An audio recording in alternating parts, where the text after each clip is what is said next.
Yes, people, welcome back. Team Talk TV, episode 64. It's a packed show. It's 5 of us today. I'm sorry, guys. I've been doing this all this time on Liverpool and not picking up points, but I would love to introduce you all.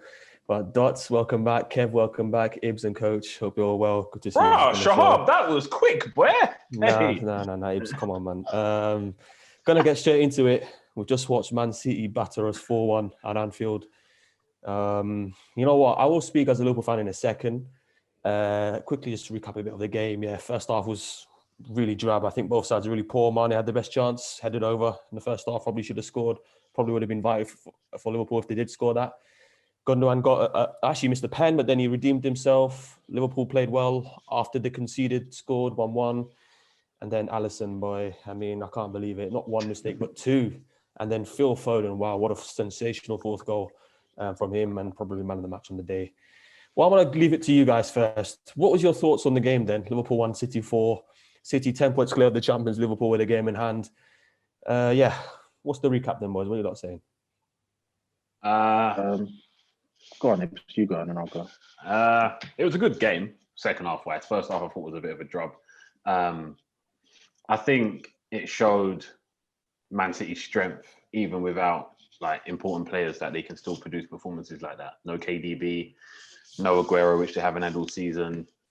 Kyle Walker wasn't there, I don't believe. So like those are players that have been there for years who have been doing it, and Man City still find a way to perform. So that's credit to Pep to ignite them players to perform to that ability, because it's not easy to go to Anfield and win so comfortably, especially in the second half. And I think he made attacking substitutions which changed the game as well. I felt Klopp wasn't as confident with his subs, and that's probably why the game changed as it did. Even with the missed penalty, I still felt Man City would probably nick it, but I didn't expect 4-1 if I'm honest. It's a great performance for Man City, and they've gone clear. And I cited this, I think, last week. If they get through these next 5 games where they've got some big games, you can't see anyone else really winning besides them for the league. Yeah, I agree, man. Like, I think I said it. I don't know if I said it on here or in the group, sports group. City, they've just gone into the machine cyborg mode now. Like, nobody getting our way. We're going to this title, basically. You know what I mean?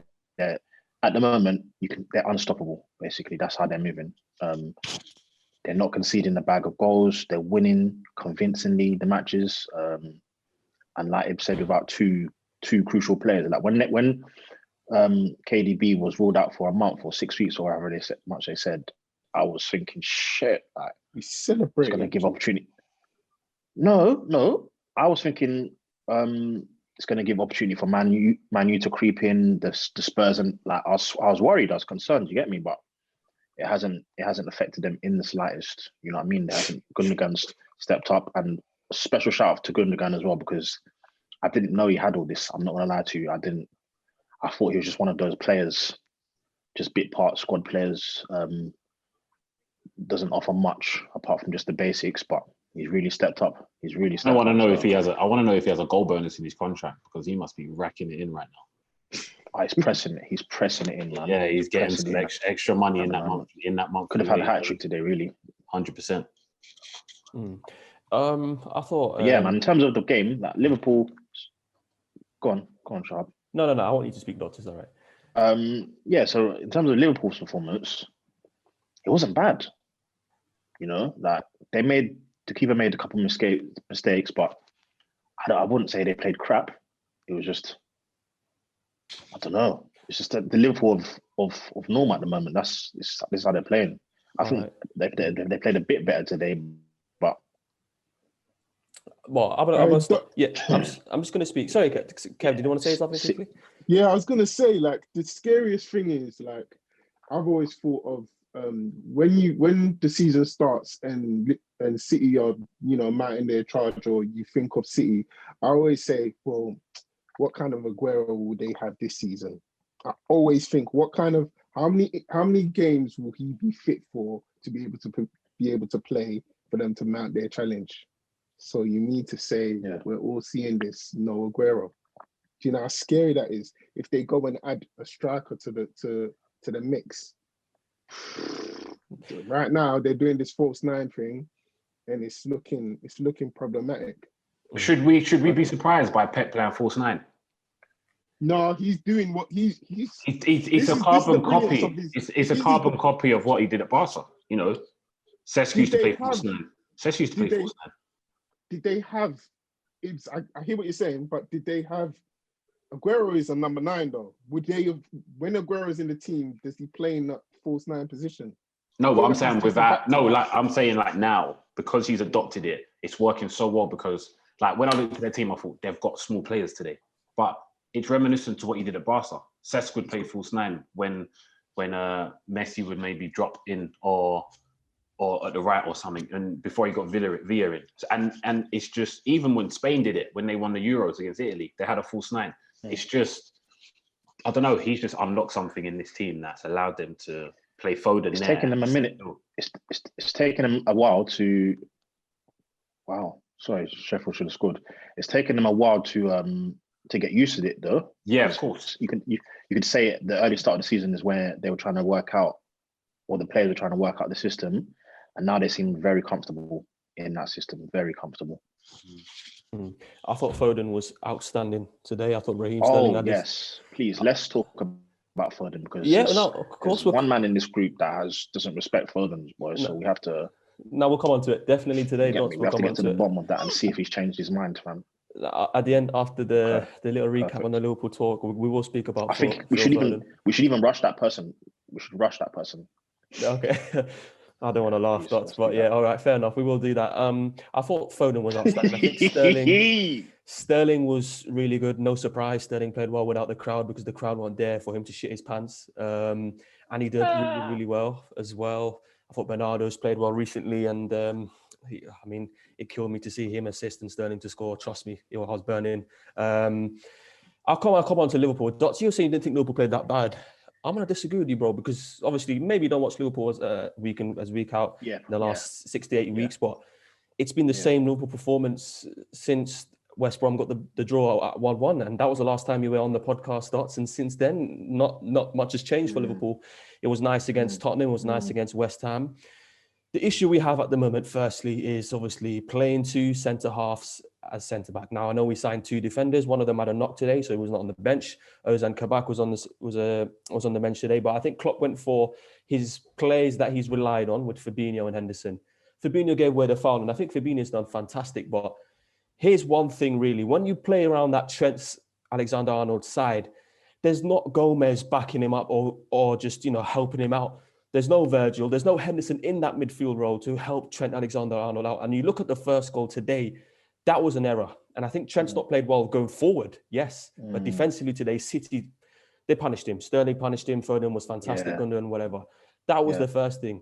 The second thing, I didn't think Liverpool's midfield was good enough. I thought Thiago was really poor today, as was Gini Wijnaldum. Mane was not in the game. And Firmino, his goals has dried up, but so has his performances. And I think Ibs, you were saying recently in the last few weeks in the podcast, Jota is a massive miss because he was the ones getting us to the line to be winning 2-1 and 1-0, but he's not in the side. One of the questions that we'll put in our agendas today was, can Liverpool blame injuries as excuses? Now, I don't think there's any excuses the way Liverpool play. Liverpool should still be beating Burnley and Brighton with the players that we've got out. But I think there's no real surprise to me that City have won. I'll be honest with you right now. I'll be straight up. Liverpool fans have been saying, I wouldn't be surprised if we lost to Brighton and then beat Man City. No, football does not work like that. Liverpool had that 3-4 years ago. No, it just does not work like that. City have not lost in the league since November. They've conceded about 5 goals in about fucking 30 games. I don't know how long it is. It's not easy as that. But for me, I think Liverpool need to show some urgency. Too many times, Liverpool have got the ball in the halfway line. Gini Wijnaldum straight past the Rodri because he's shy anyway, and then passes it backwards, or he passes it to Thiago. But Thiago doesn't have someone like Muller in his side. Thiago doesn't have someone like Sane in his side. Thiago might have someone as good as Sane in Sadio Mane, but he's not in his game as it is anyway. But he's not playing well. And then when it was 1-0 to Manchester City, Liverpool got back in the game. Curtis Jones went close. Curtis Jones, our best player, was subbed off for 35-year-old James Milner. And I love James Milner, right? He played 4 games in 10 games. Can you please, someone please tell me that is pure signs to me that everyone at the club is just losing it at the moment. Why on earth would you take Curtis Jones off for James Milner? James freaking Shahab, Milner. what was the score? When Milner came off, it was 1-1. Yeah. When Jones came off, it was 1-1. Yes, yes. Yeah, Yeah, that's a bit it's mad, just so. does not make any sense. But the key line factor for me, of course, is Alisson made 2 mistakes. Alisson's been the best in the business for the last 2-3 years in goal. I can't explain it. I think Jamie Carragher made a funny noise when it first happened. 10 seconds later, he made the mistake, and then a few minutes later does it again. But his head went at 2-1.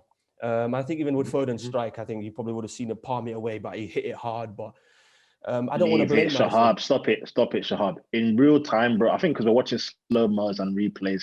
In real time, I blinked and it was in the net, bro. So Alisson, I don't know if he could have stopped that one. And I think if he put his hands to it, it would have broken his arms, bro. I'm sorry, G. It was 99 power. Well, the left foot. It was too swift. He dropped the shoulder.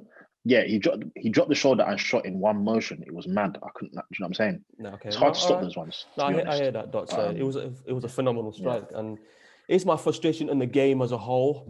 Now, Coach, I want to bring you in because I haven't brought you in yet, so you're going to answer this question if you can, and I'll respond back to it hopefully. Do you think injuries is an excuse that Liverpool can use for their running and the fact that they're not picking up performances? Because I've not actually moved on to Fabinho and Henderson moving into that midfield. I was obviously playing in centre back. Do you think that is an underlying factor why Liverpool are not winning games or not in the title race? I don't think it's an excuse. I just think it's a fact. Basically, you got probably 2 of your best midfielders playing at the back, and I think when you play against top quality opponents like Man City, you know how to pick off the space, pick those through balls and stuff like that. You are going to suffer at the end of the day. I mean, the impressive thing that I saw today, even though when it was 0-0 and stuff, is how hard both teams worked off the ball. Hardly any team were getting sliced going through the thirds. Both front lines were working hard. Midfielders were working hard. They were kind of cancelling each other out. It just needed that first goal to open up the game. But in terms of what you're saying, like I said, it's not an excuse. It's just a fact. But like you said, against Burnley and those teams, you should be putting those teams away. But Klopp has admitted that, like, the thing he said about when Liverpool weren't firing, the decision-making up front hasn't been good. It's as simple as that. The decision-making hasn't been good, whether it's the fullbacks crossing too much, whether it's Mane and Salah not making the right runs off the ball, whether it's Firmino not picking out the passes or getting into the space.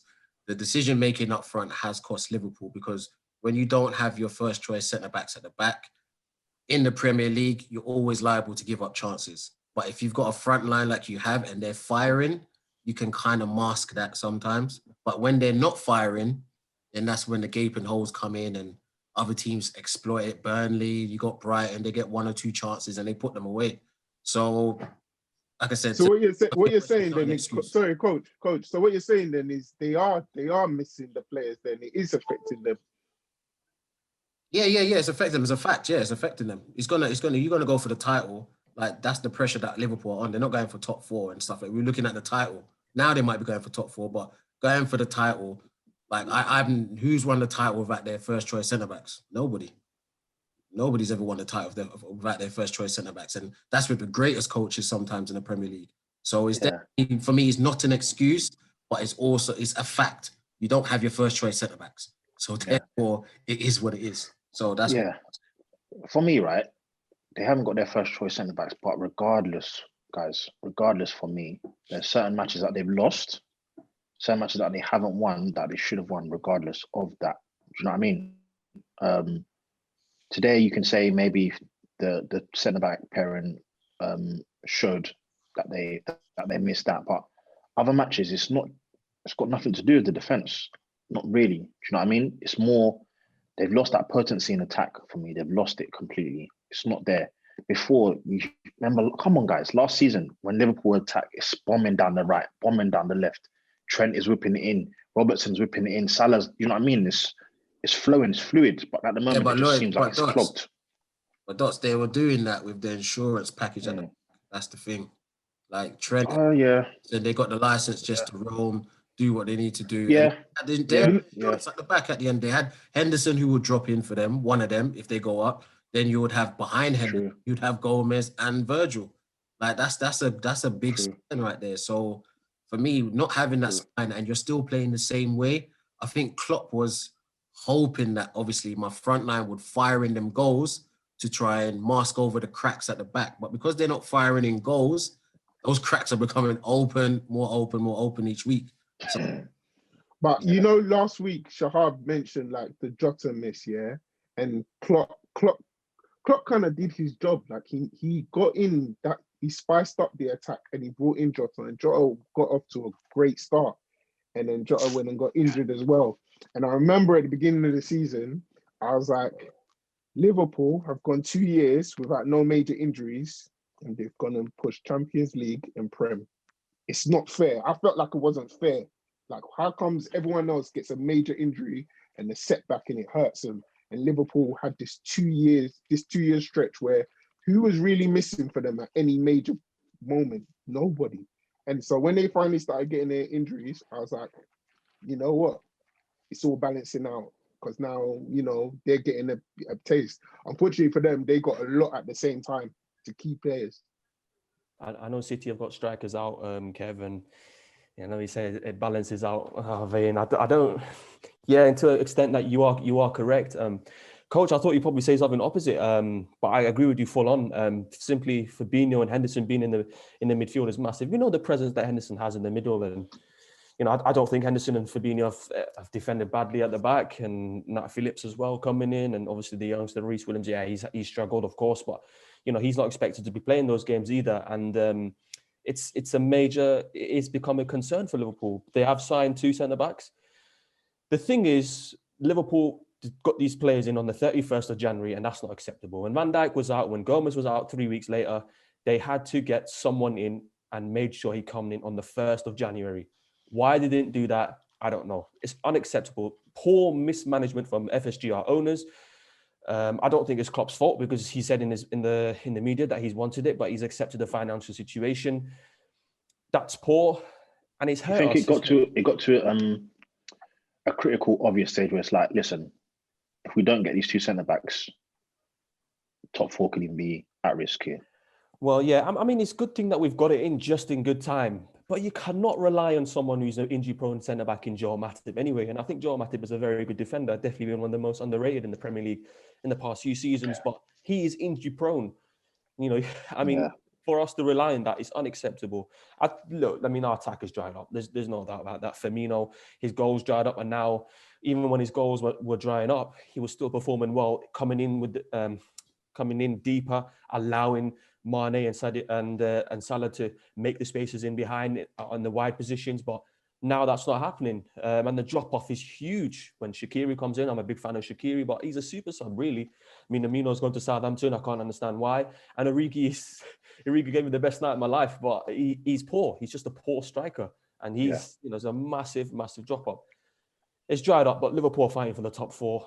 And I'm okay for us to get into the top 4 and win the derby game against Everton and try to do as well as we can in the Champions League, where crowds are back and Virgil van Dijk is back, because I miss him every day. And then we'll see how that goes. But it's hard for me to accept with all these injuries, and I don't know what else. The thing is, injuries are part and parcel of it. It's not funny, Kev, but yeah, go on. No. Injuries are part and parcel of it, right? So you have to roll the punches, man.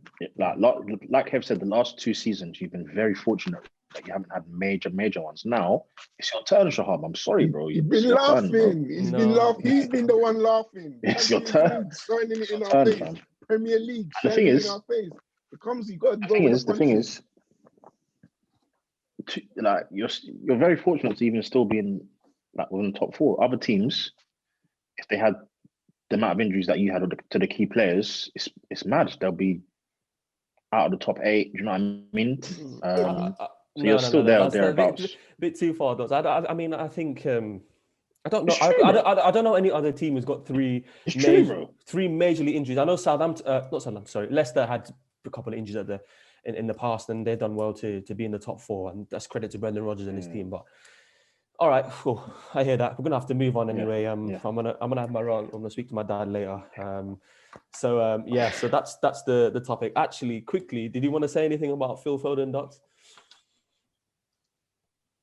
Oh yes, because I don't know how many episodes back it was when you did sub start sell, and Coach disrespected Foden. He kind of brushed him as a talent, brushed him as a quality player. Come on, Kev, Shahab, and let's rush this guy, please, because it's evident now. Coach, do you want to reverse on your opinion, or are you still standing at Foden? No, listen, Foden's playing some quality players. I never said he's rubbish. He's a good player, but I don't do the hype. Oh, you didn't. I don't do the hype. I don't do the hype stuff. Coach, you didn't. No. If anyone's listened, but give credit where it's due. Coach. Was anyone here? Was I saying here that he's a rubbish player? No, I wasn't saying.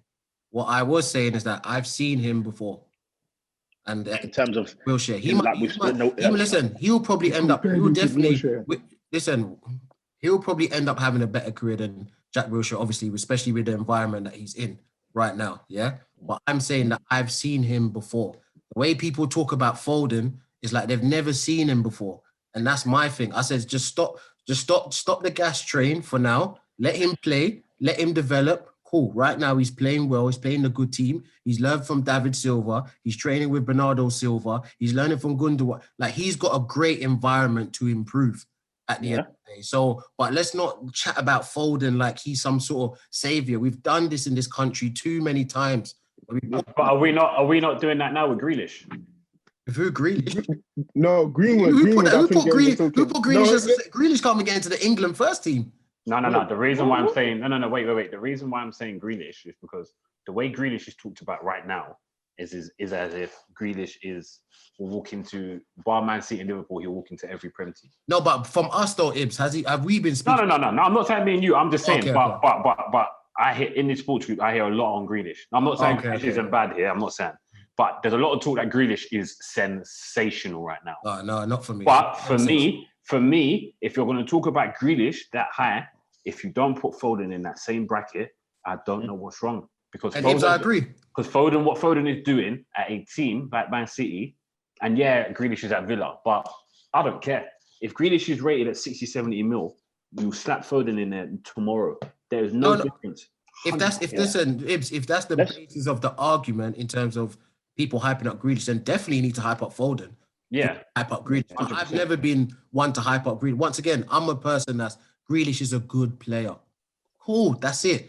All this I don't know where sensational comes from. No, the way he's talked about it. The way he's talked about it there. The reason why I say Foden is brilliant is more so because when David Silva left, everyone was like, they need to buy.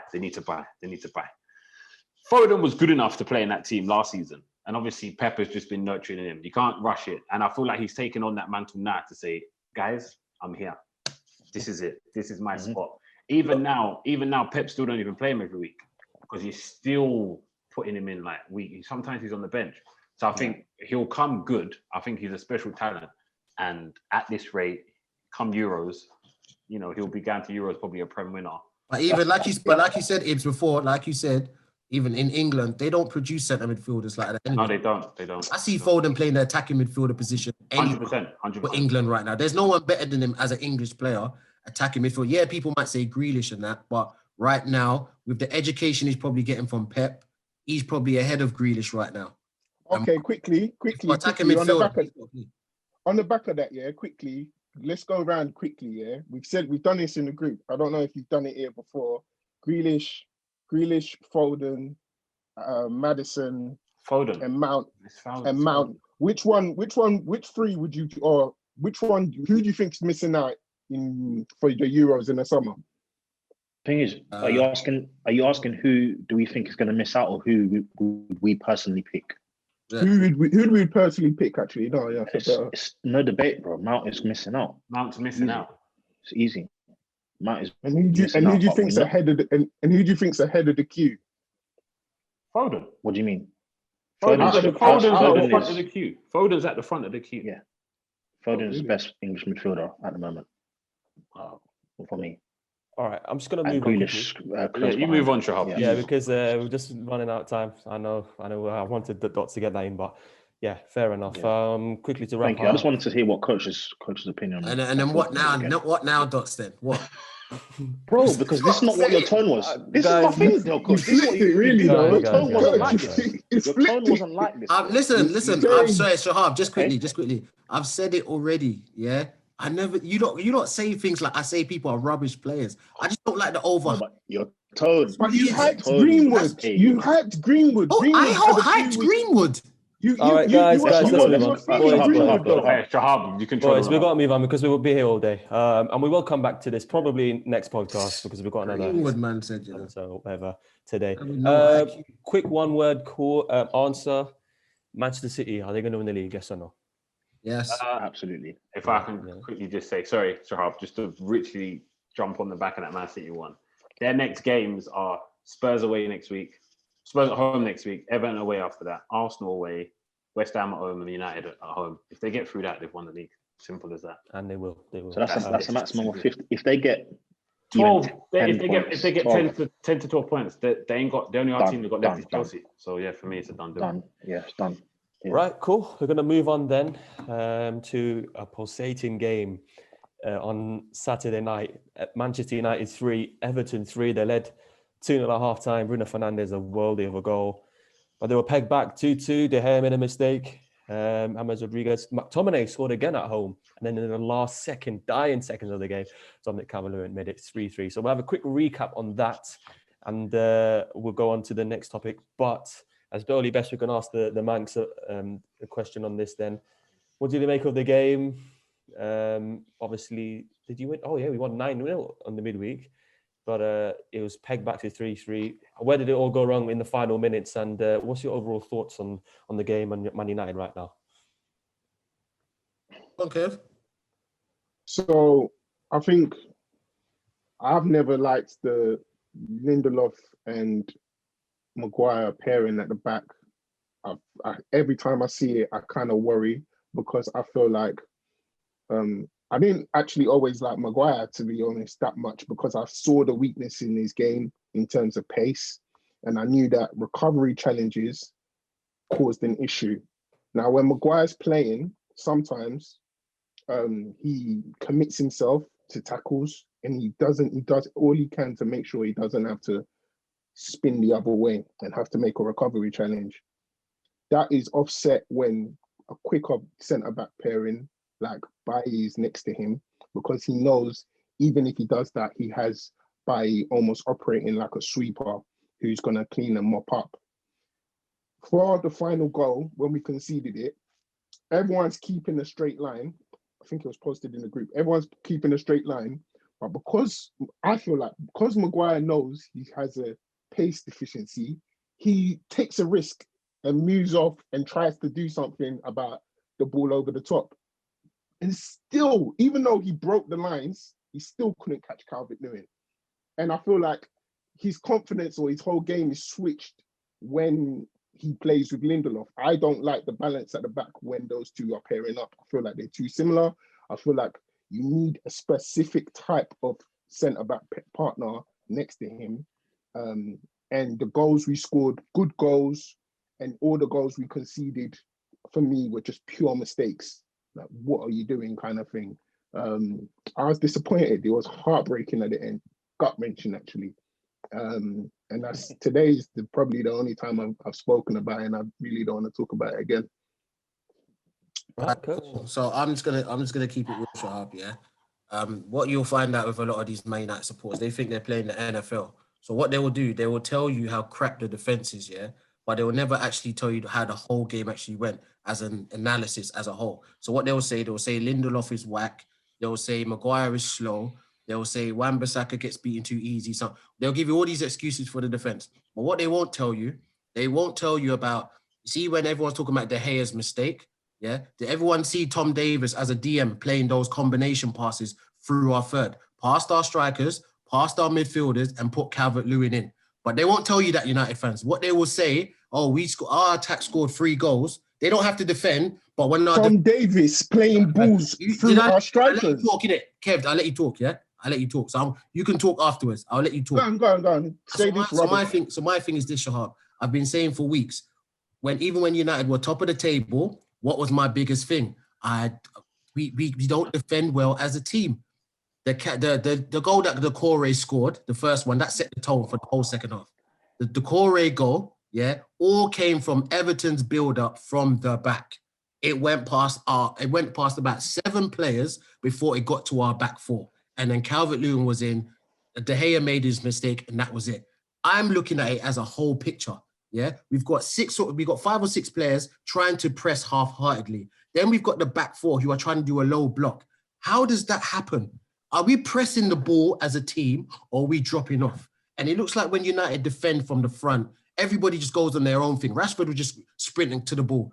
Fernandes will sprint to the ball. Cavani will sprint to, and then they just get picked off. If you watch that goal, watch Tom Davies. Tom Davies doesn't do anything special. He passes it, he moves. He passes it, he moves, gets the ball, puts the ball through. That's how I look at United. I don't look at United as an NFL team. The defense comes on and then the offense comes on. And no, you look at United. I've let you talk, Kev. We're not Liverpool. No, but you're talking rubbish at the same time. I'll let you talk. I'll let you talk after. You're not Liverpool. I'll let you talk after. I'll let you talk. Comparing it to NFL. After. I'll let you talk after. I'm saying I'm going to listen to you after. I'm going to listen to you after. So that's our biggest thing. But United fans, once again, if you don't watch the match, they will just tell you that the defense is crap. Yeah, they won't understand that. They will say, "Oh yeah, we need to sell." Okay, stop. You're repeating your point. No, with Maguire, we all know. I'll let you talk after, Kev. You're repeating your point. So let's go. Let's go. I'll let you talk after. I'll listen to you. I want you. I want you. Sorry. Go on. So with United, what Kev is saying is absolutely right in terms of Bailly is the better partnership for Maguire, because Bailly has the stuff that Maguire doesn't have. We all know that. Okay, cool. My thing is, way back, if we rewind it, Lindelof and Bailly were bought to replace Smalling and Jones. Why United fans don't understand this, I don't know. That's what they were bought for. Maguire was supposed to be a first-team centre-back alongside somebody else. We haven't addressed the partner for Maguire. So I don't even think it's Bailly, and I don't even think it's Lindelof right now. But since Bailly is the best option right now, it should be Bailly. I think Bailly is not playing personally because of his injury history. I don't know if he can accumulate games like that with his knee injuries and stuff like that. That's why I think he's not playing. Otherwise, Ole Solskjaer, I don't know what he's looking at there. The perfect partner for him is that. But in terms of the game, the mistakes from De Gea, I've always said this about De Gea. Just excuse my French, but I think he's a bit of a P. Yeah, everyone knows what the word P I'm talking about. Yeah, for me, he doesn't like contact. Yeah, even that Calvert-Lewin equaliser goal, Schmeichel would have been out there with arms out, big body, flying at the ball. Manuel Neuer would have done the same thing. Probably Ederson would have done the same thing. Alisson would have done the same thing. They would have been out there last minute. They put their body on the line. What's De Gea doing? De Gea's made his body smaller. He's turned his back on the ball, and Calvert-Lewin has just gone in there. So these are the things that Ole Solskjaer and that needs to just look at these things and start being ruthless at the end of the day. So for me, Shahab, just to round off everything I'm saying, it doesn't matter how many goals we score. We are not good defensively as a team. Yeah, we're not good defensively. Man City won the league a couple of years ago back-to-back. Why? Because they're great defensively. Shahab, what did you say today? They've had like 8 or 9 clean sheets in a row. Where do you think that clean sheet's coming from? Do you think it's coming from the mighty force of Ruben Diaz and John Stones? No, it's not. It's coming from Sterling. It's coming from Mahrez. It's coming from Gundogan. It's coming from all those players up front working hard to win the ball in the opposition half. That's where it's coming from. That's why Man City are keeping clean sheets. And one more thing before I let Kev go on his rant as well, yeah? I see a team like when you get insurance, yeah? Just like when you get insurance. You're driving your car, you've got to be mindful. Put your blinkers on, you've got to check your mirrors, this, that, and the other. And if you so happen to get in an accident, you want your insurance people to help you out. What United fans want to do, they want to get into accidents and then what they want to blame the insurance company for not paying them out. That's how they are. So they will say, oh, Fernandes, rah, rah. All these accidents up front. But then when the insurance comes back and says, well, it's your fault, we can't really pay you out, they start blaming the insurance company. Most of United fans are. They will tell you half the team are attackers and half the team are defenders. And that's our problem. Until we realize, yeah, that we can't go on 3 goals, yeah, and not defend as a team and end up conceding 3 goals, we are always going to be punished. We need to sort that out. And that's me done. Kev, you have the floor. That was a mess. That was a mess of analytically, that was a mess. First, you said defensively, we're not good enough. Then you said that we have to score goals. You're all over the place, G. First of all, Bruno, you're talking about Bruno. Bruno and Cavani scored. We were 2-0 up. We lost 2-0 in 10 minutes in the second half. It became 2-2, just like that. Oh, it's not a defensive issue. And you're talking about Tom Davies playing through 7 attackers and including our attackers. We are not Liverpool. We do not play Liverpool's pressing style of play. It is not the only way you defend from the front is to press 100 miles an hour. That is not the only way to play. Oli has a system. You're talking about not and watching Man United. You obviously don't. We play, the players do not sprint towards the defenders. We wait for them to come into a certain area and then we try and push. Then it's trying to conserve energy. It's a counter-attacking type of formation. That's the way we're playing. And you're talking about, no, we need to be defending from the front. If we're defending from the front, we're not going to have the energy and we're not a possession-based team. So how are they supposed to do both? It cannot. And then you agreed in the end that, actually, Bailey should have been, and then how are you keeping it consistent with all of these references to being NFL, and that's how you're breaking it down? A complete mess of the way you're breaking down Liverpool, the match against Everton. Right. And we don't want to. Yeah, no, Shahab, like, it needs to be said, because sometimes I feel like coach doesn't watch the game. He just watches highlights. So you're just watching highlights and you're coming on and you're saying all of this and then you're breaking it down to say, because the key moments in the game is, De Gea didn't come out and he didn't do certain things. But at the end of the day, you're both United fans, you know. I mean, I listen, I wish I could enjoy this argument, but... The thing is, can I say something? Just something on what Kev said, right? The equaliser was a set piece, right? So Kev, Maguire's issue wasn't about pace or anything like that. It was just a set piece. It was just positionally, he was poor. He tried to drop the line a bit further back. I don't know why. But even so, I think I saw on the replay, even if he did hold the line,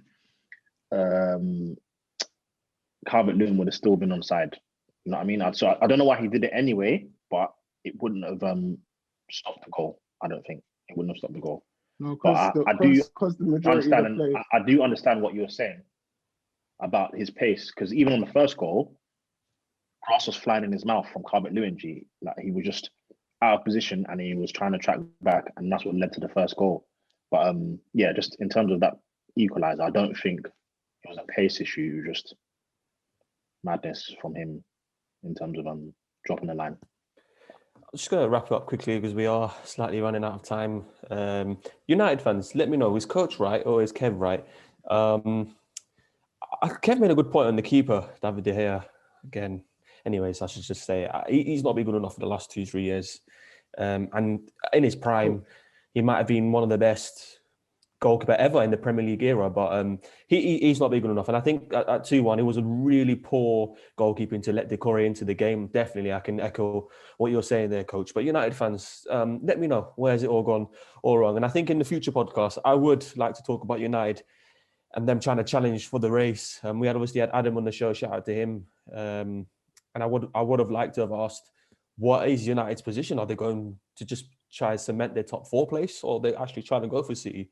Who knows? They do play City soon in the next few weeks, and maybe that'll be a good convo for all of us, because I'm really looking forward to that one. Kevin, do you want to say anything? Can I just say we're lucky to be in the position we're in.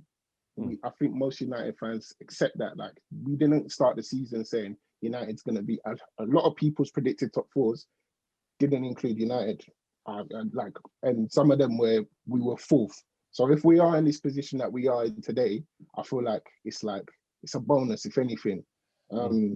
Defensively, I think like that the hair comes into it, and I feel like the defensive issues, like what we're saying, the hair comes into it as well. But I think what got to me is when coach starts talking about the pressing from the front. There's not Cavani. If you look at Cavani and Bruno and the way they chase down the ball and the way, I'm like, what more do you want in terms of pressing from the front? If you're turning around and saying like that's just the way we play. Pogba came off and we lost some control in the game. So that's kind of my thing towards like the disagreement in how, coach was saying his piece. So. And Shahab, I'm just going to say one line before you move on, because I know I'll move on and whatnot. So you see so you can clearly see what Kev just said. They're contradicting himself. He just said that we are lucky to be in the position that we're at, but he's still complaining about the defenders. So are the defenders playing well to get us in this lucky position or not? Do you see Nah, now, Shahab? nobody- See, he just said we're nobody's lucky five. to be where we are. Nobody's But five. obviously, You this can't is the use same that. defense. This is the same defense that got us to where we're lucky to where we are now. But yet, still complaining about the defenders. But Shahab, move on. Yeah. All right, boys. United fans, let me know, man. Interact with me on YouTube, Instagram.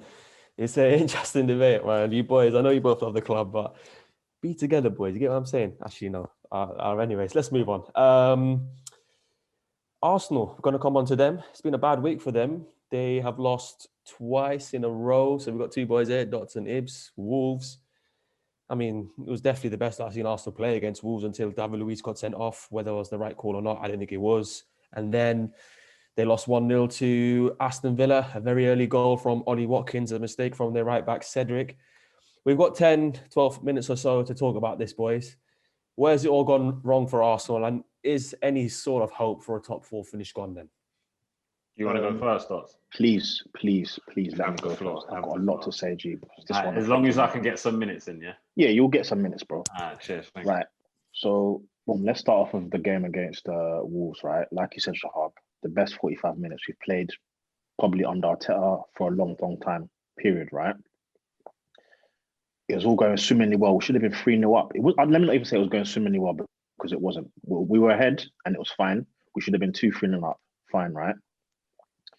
And then typical Arsenal fashion, concede just before halftime. That's our favorite thing to do. We love it. If you look back on the history, we've done it countless times. It's just a few of us in Arsenal in the sports group. Sorry, we know what time it is. When it gets to 45 minutes, we start getting a bit nervous because we just love to concede. It's just that, like, they love it. Like, guys, you know what? Let's concede now. It's time now. Let's concede. It's 45 minutes. Like, I don't know what happens, but yeah. With regards to the mistake from David Luiz, I think it was harsh to get sent off. It was a penalty, 100%, but to get sent off, harsh. It was accidental. They even said something about if he made an attempt to play the ball, he wouldn't have been sent off, which is madness to me. And then, yeah, he just went to shit, concede a worldie straight after halftime. And then another mess from Ibs' favourite keeper, Leno. Okay, next match now. Villa yesterday. To be honest, going into the Villa game, I was worried. I didn't think we would win personally. But yeah, just what makes me mad the most, right? When we're losing to these teams or when we're conceding these goals, 90% of them, they're mistakes from the fucking team. Guys, I'm sorry to swear, man, because I'm gonna start getting angry now. It's mistakes from the team all the time. It's mistakes. Whether it's a pass in the final in our half that we're given to them, whether it's the defender doing a lazy pass, whether it's the keeper jumping out of his goal, it's just all mistakes that just contribute to our losses. And really and truly, this week, based on the performances from both games, we should have had 6 points, or like at least 4. You know, I don't know. We shouldn't have lost that one against Wolves, and the Villa one, 11 the Villa game. Sorry, I feel like if we stay in it long enough and we don't see that early goal, we could probably nick it and win. So it's just a frustrating week. And just to answer your question, top 4 is finished. Our focus needs to be on Europa and trying to cut through to Champions League via Europa, because the league table now, the 9 teams above us, we're not catching them. There's teams above us that have got games in hand. There's teams above us that are just better than us. We're not going to We're not going to put a run of games together to get into that top 4. No way. We're going to lose more games. We lost 10 games already this season, guys. That's insane to me. We're in February. We've lost 10 games. Yeah, there's no way we're getting top 4. No way. I'm sorry. It's finished. But yeah, it's not panic stations. It is what it is this season, boy. We're just too inconsistent. We're our own worst enemy. And until this Arteta starts rubbing out all these useless players in our team, it's going to be like that. They did a good job in January getting out the dead wood. Fine. There's more dead woods in that team, more of them. You get me? So top 4's done.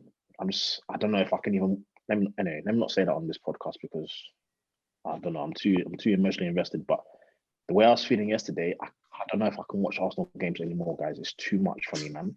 It's too much for me, guys. I don't know, man. It just affects me too much. Yeah. In terms of the league.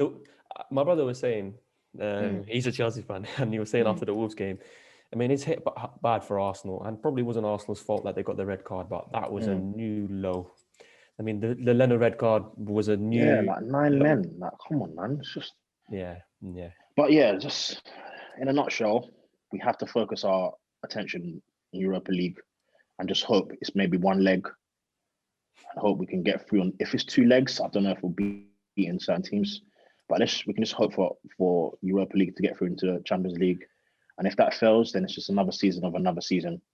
No FA Cup, no Carling Cup, no league, no Europa League.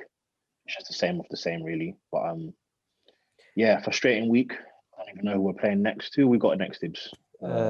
It's We've Leeds. got Leeds. We've got Leeds United. Leeds, Bielsa ball. Look at that.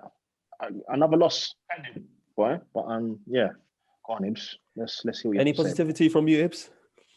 You know what? Arsenal are a mid-table team. Let's just get this out of the way now. Arsenal are a mid-table team. Yeah, we will have 2 good results. You might beat a big team, be on the back pages, but then you'll lose stupid games, and that's exactly what Arsenal are right now. So, for me, I'm really looking forward to next season. I'll be honest with you. So I'm happy to just glide out the season, take it as it is, go into each game and just see what Arsenal do. For me, the one positive I'll have from that game, if anything, was Odegaard's performance. I can see that he came and he just looks like he might be doing something with the kids. I think him, Saka and Smith Rowe can do something. But other than that, it was a typical Arsenal performance. You concede early, you'll have most of the ball, you'll have a few chances, they'll have their chances, and then the game's done. I've seen this countless times. I've seen it happen when we played Bolton in 03. I've seen it when we played Blackburn in 06. I've seen this when Colin Kazard-Richards scored at the Emirates in an FA Cup game and knocked us out. I've seen this so many times as an Arsenal fan that it doesn't make sense anymore. Arsenal have just got to get rid of Deadwood, as Lloyd said. They've just got to run out the season. But the thing about football is, if Arsenal now get into 1-leg Europa League games, we can beat a lot of teams over 90 minutes, and that might happen. And then for some reason you're in a semi-final, and then, to be honest with you, you will see me smiling on these podcasts saying we're in semi-finals. But I think what Arsenal need to do is just beat the teams around them, just solidify top 10, sell and buy next summer, and then have a really big go. Because for me, I expect them to kick on. Because if I look at Arsenal now and in 12 months' time we're in this position, you won't see me in this positivity mood. I'll be calling guys. I might even have to call Arteta at this point and say, I love you, but big man, we'll treat you like Chelsea and you've got to go. For me, I love the guy, but if Arsenal don't kick on next season, and I don't mean they have to fight for the title, no. But if they're not kicked on and they're 6th, 5th, 4th, but you see progress, then I'm sorry. So I will be calling for guys to just be shifted. This team will frustrate me. This team will frustrate me. And Nacy said it yesterday. He said, you never call them out.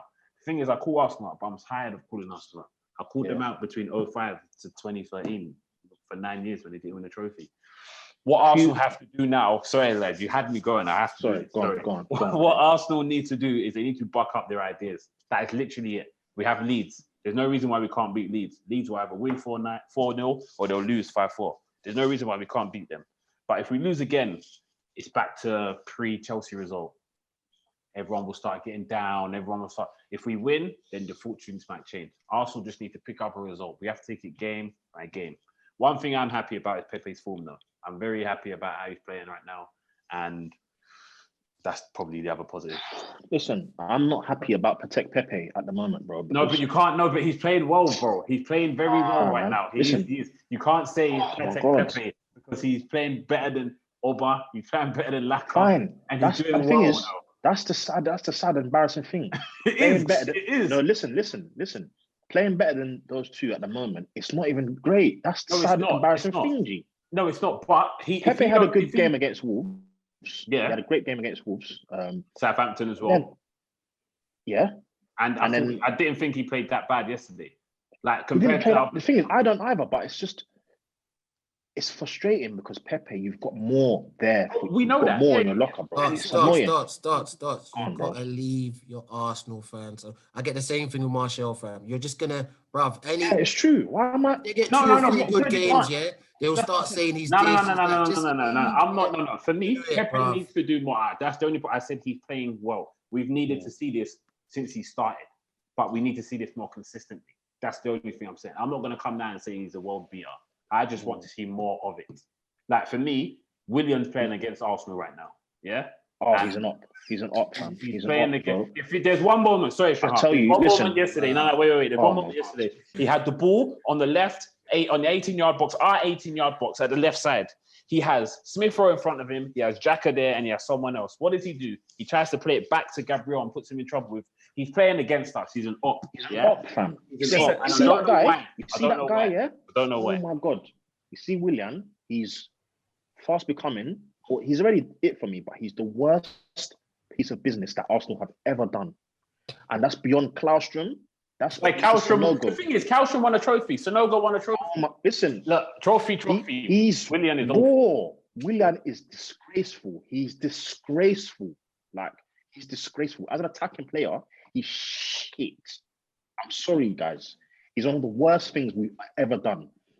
We need to find a way to get him out. If we don't find a way to get that guy out of the team or sell him on, we're in big trouble because he can't be an option off the bench. If we're losing, for him being an option off the bench is bad because it's going to mess us up. He's not. Sorry, Charles, I want to say one more thing. And people have laughed when I've said this to other people I've spoken to. There's a clause in his contract that means he has to play. I don't care what anyone says. I heard that too. He has to play. Because why are you not bringing on Martinelli in a game where you feel like, hold on, you bring on Martinelli, you need a goal. But you bring on Willian, who's not going to get behind, he's not going to beat a man. So basically, you've just brought on Xhaka. Like, what are you really doing? You've just brought on a centre mid. They don't make sense. Why? Just please, can I just have 30 seconds just to say this point as well? Yeah. Yeah, go ahead. Just one last thing. I just want to get it out there so that people can discuss this in the comments and whatnot. But I'm very concerned about Aubameyang right now. I'm very concerned about him, bro. Listen, people have told me that he's been playing on the wing majority of the season, blah blah. Poppycock, bullshit, rubbish excuses. Saka, if you look at the other side, what Saka's doing, yeah, Aubameyang is not contributing anything at the moment. He's not doing anything. It's concerning. I'm not gonna lie to you because it seems as if like, whoa, you signed that contract and now it's like, well, chilling. Like, you get me? He's too good of a player and too key for us to not be contributing more. I think he's better from the left, and I think Martinelli. For me, I'd rather have Martinelli in that role. That's why the wing thing is a cop out because on the wing you can do so much more. You can even do so much more from the wing. But what in centre forward, if you're not coming to link the play, or you're not getting the balls in behind that, you're not going to touch the ball. You're not going to do anything from the wing. You can at least affect play, what Saka does, like what Smith Rowe does. But I don't think Oba's that type of winger. He needs someone like Tini who gives him the space to move in to a left forward. He can't be a winger. He's a forward, but he needs a striker to do that stuff. He ain't. Coach will say he has no IQ. He's a racehorse. He doesn't know what he's doing. Kev, you had your turn, bro. Yeah. I just wanted to put that out there for people to discuss maybe in the comments and maybe have it as a subject another time. But Aubameyang, he needs to buck up his ideas, bro. Quick. Cool. All right, no problem. I just want to say something on Willian. I'm going to say it to my guys who listen. I told you so. I told you Willian was not going to be a good signing. But anyways. I said it too, Shahab. I said it too. Like, what were they thinking? Realist. You're a realist. You're a realist, thoughts, bro. I'm telling you. Anyways, that's all. I just feel like we talk about the same thing every month. Yeah, we do, Shahab. Yeah, no, it's just the same old, and we'll see how it goes. They've got Leeds United next week, and maybe we'll talk about that on the podcast. And they've got Benfica coming up in the Champions League, sorry? Europa League. You wish it was the Champions League. But yeah, of course, that's that. One final topic then. This is an interesting one. We tried to bring it on last week. Actually, before I do, I've just mentioned that Chelsea have taken the lead. It's Mason Mount 2 minutes before halftime. So Chelsea are winning that game 1-0. I hope we can talk about Newcastle and Steve Bruce. They've won again 3-2, and what a horrendous week Southampton have had. 9-0, and then lost to Newcastle, who pretty much had 9 men for nearly 20 minutes of the game. Yeah, that's all really. And in Tottenham also, they've had a tough week, but they've won today by 2-0 against West Brom. They've got really tough games. They've got Man City next, so I think we'll definitely come on to Tottenham next week. So that'll be an interesting topic as well. All right then, so let's talk about this last topic. This is a very interesting one, but something that needs to be spoken about, and not just in football as a whole, but as a society as a whole. There's been a lot of racist online abuse to Premier League footballers. Marcus Rashford, the guy who got sent off for Southampton, I've got his name, Reece James, Tuan Zabi, Raheem Sterling in the past. What can be done to prevent online racist abuse to players? Because it is becoming a serious big problem. We've got the Black Lives Matter movement. Obviously, the players take the knee since Project Restart, and I think that's been great, and I think that should go on as long as it can. So you know, as 4 black men, and obviously as a Pakistani man as I am as well, what would you do to prevent all of this online racist abuse? You can't. I'll go first. You can't. Sorry, honestly. Sorry, I coach. want to obviously. I know coach is going to say something. Sorry, like you can't. And the reason, Yeah, sorry, exactly. I jump in. You can't. The reason why I say this is because I can create as many profiles as I want to be as racist as I want. I don't think blocking out it on socials will help the cause because we can't. Twitter has their rules. Facebook have their rules. Insta have their rules and regulations to what a comment can be said or what can't be said. More time than not, Trump got away with it for ages until he finally got blocked, right? For me, it can't be deaded there. I don't like hearing that bots are the ones being racist because you need to scrap that nonsense. There could be a bot, but there are people generally out there who sit behind their keyboard and will call Rashford and all these other black players the N-word and everything else. Monkey noises, monkey emojis. Bots are not the ones doing this all the time. They are genuine people who sit behind the keyboard. These people cannot be erased from society, so they're always going to be there. I don't know what we as a society can do and sit down and try and figure it out. The one thing is you take footballers off social media. You will see the impact it will have at that point. If you took footballers off social media, fans won't know what to do, but you give fans access to players via social media. If Rashford now puts up a post, or Terry, or like, I don't know, Grealish puts up a post, fans can interact. But if you take that away, fans won't know what to do. If you go back to the early 2000s, when I didn't even know what Henry was doing, I didn't know what Bergkamp was doing. I didn't know what any of them was doing. All I ever saw them was at 3 p.m. or 4 p.m. on a Sunday. If you take that away, you'll kill fans. I just wanted to say something quickly.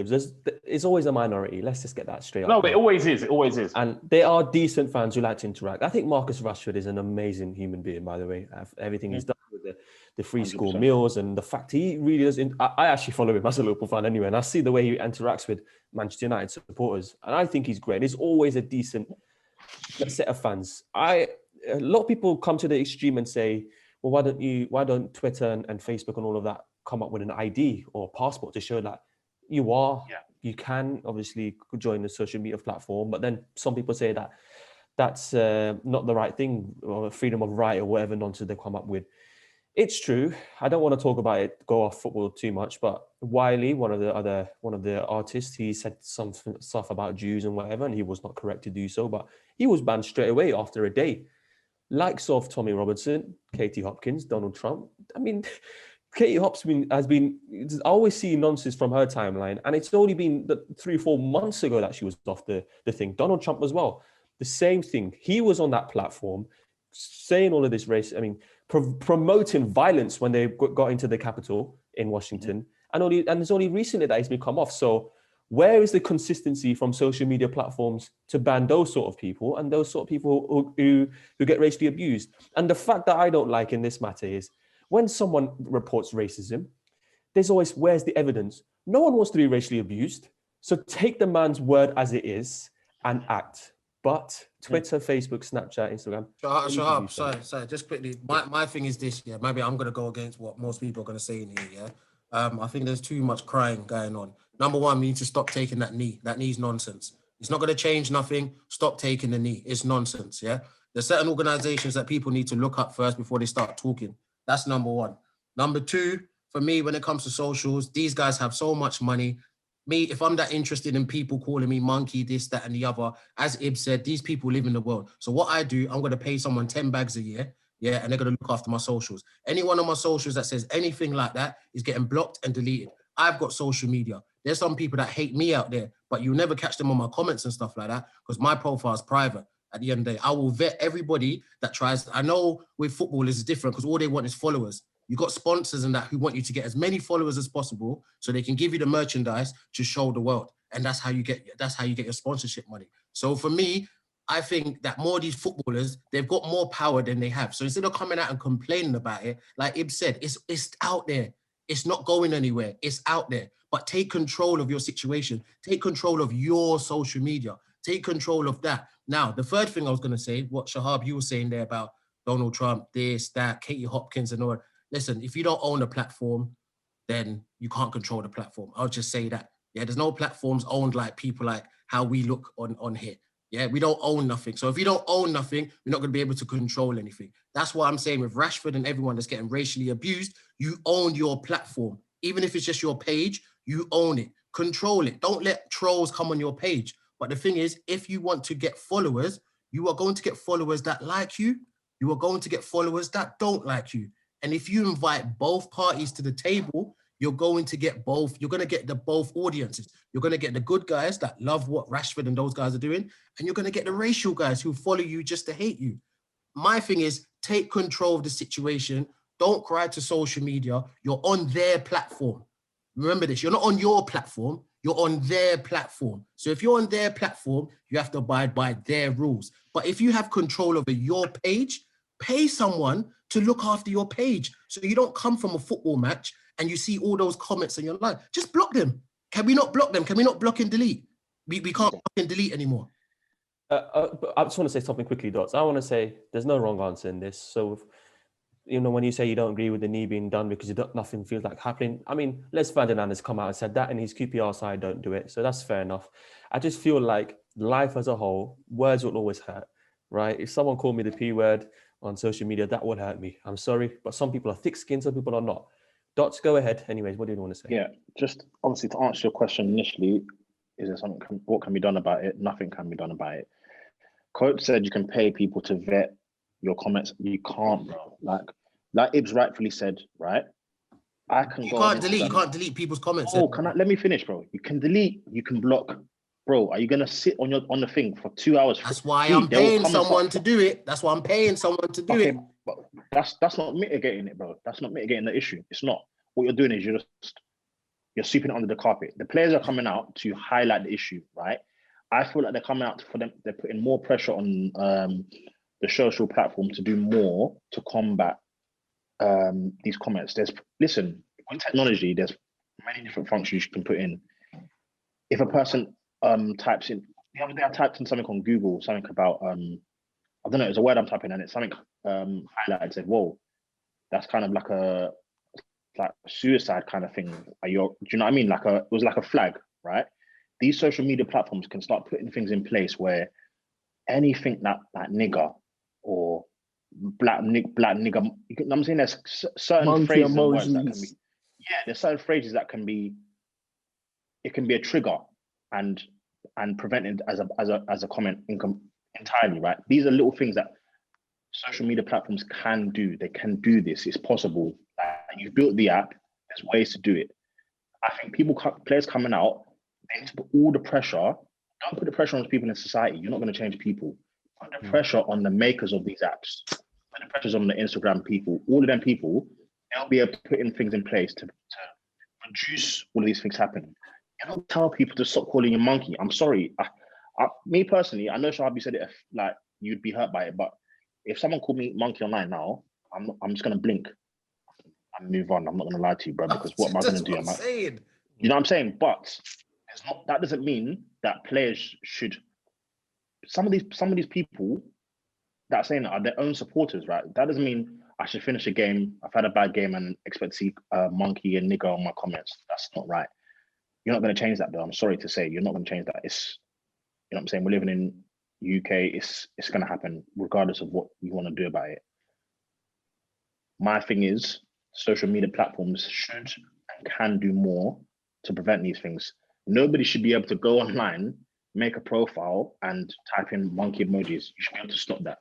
I can make 5 profiles in 5 minutes if I want to. Thank you. So saying you're going to block it, and delete it, you're not mitigating the issue. You're not going to fix that issue by doing that. So how are you fixing the issue then? You just said nothing can be done. I just said it. I just said it, bro. Social media I just said it. If you're listening, I just said social media platforms should be doing more. They can. I'm telling you, I know like app developers and stuff, there's things you can put in place to prevent these things happening. Like there's keywords, you can't say these things. You know what I mean? Like there's things that can be done. I'm telling you, there's things that can be done. These are multi-million, billion-pound companies. There's stuff that can be done. The thing is, they just don't want to do it. They don't want to do it. That's the bottom line. No, It's, cool. But then guess, it's not. but A, Doc, it's this not is an my issue. thing. It's not. They Let me don't finish. want Sorry, to let me do it. finish. They don't want to I do think it. It's not an everyone issue. everyone's It's gone, the haven't they? Everyone's had a It's not an issue that just comment come on it, today. gone. Sorry, let me just round up, Coach. It's not an issue Yeah, that just came today, right? It's not an issue that just came yesterday. It's an issue that's been here since. They've been looking at you. They've been looking at everyone. Oh, you get called nigger online. Well, do you know what I mean? Do something about it. It's just not affecting their platform, so they don't. I don't think you need to look at just the social media platforms because Coach mentioned the organizations. I think the Kick It Out organization is one of the worst organizations around. But they don't control Instagram. No, They don't but wait. As an organization, they're supposed to look out for the minorities or the players who are from a colored background. Let's say, for instance, they are one of the worst organizations to look after Black, Asian, Oriental players who are non-white. They need a kick up the arse because you can say PFA, please put us on, give us the knee. Okay, but what are Kick It Out doing? Because they're supposed to kick out racism. They are not doing it. You can't. This is what I'm saying. I'm not asking. Sorry, Charles. I'm not asking to kick it out, but they need to do better. It's not just they need to do more as an organizer. They need to do more, and they're not. That's my last thing, anyway. Yeah, no, listen, we're running out of time, or we have run out of time even. I know Kev wanted to say. Go, I was just going to agree with what you said, Dots. I think I've heard a lot of comments on TV, on the radio. I think what you're saying, like I kind of wanted to come with that, but I definitely wouldn't have been able to say it the way you just said it. The pressure needs to be put on the prevention because the technology is out there. You just said about typing something and getting flashed up about suicidal and stuff like that. We know the technology is out there. The algorithms can be put in place to be able to read it easily. So the pressure, and where Ibs is talking about kick it out and not doing anything, find out, let's concentrate on one place. It's online right now. Let's deal with the battle online. The online battle, from what you're bringing, is something that can be managed. First point is at least let's tackle online, do what you're saying in terms of regulate it, and then move on from there. There's a lot of things we cannot prevent, but from someone being able to go in and type monkey emojis or whatever it may be, or just find out what the common things that are being said and find a way of blocking it out. You put it perfectly. And I don't see why anyone can even open their mouth and say, no, but how? No, there's no way. It's the pressure is to be, the pressure needs to be put on these companies to say, listen, we know you can do stuff because we've seen you do way more. Stop this for us because it's affecting us. Not everyone has the strong will that you're talking about and other people are talking about. Some people are emotional creatures and they'll react to it. And that's just the truth. Right, we're going to wrap it up. It is a sensitive topic and we can go on for hours talking about it. But as I was saying, there's no right or wrong answer. It really isn't. But we hope things can change. And we are the next society to make sure that racism does not go forward, really, to be honest. And once we've got Donald Trump's out the door, next is Boris Johnson, let's hope so. And the French president, and the Indian president. So we'll see. But that's it, man. It's been a good show. Liverpool 1, Man City 4. I've had my little rant on the game. We had a little back and forth between Kev and Coach on Manchester United, Arsenal talk, a bit about Phil Foden and English youngsters, and obviously the racism topic. But subscribe to Team Talk TV, guys. Interact on YouTube, interact on Instagram. Check out the podcast we did last week with Adam McCullough. A lot of Man United talking there. So if you're a United fan, you've definitely enjoyed that one as well. And yeah, we'll be back on. Dots, great to see you. I've been following you on Twitter, man. Great to see you. Kev and you as well. Great to see you as well.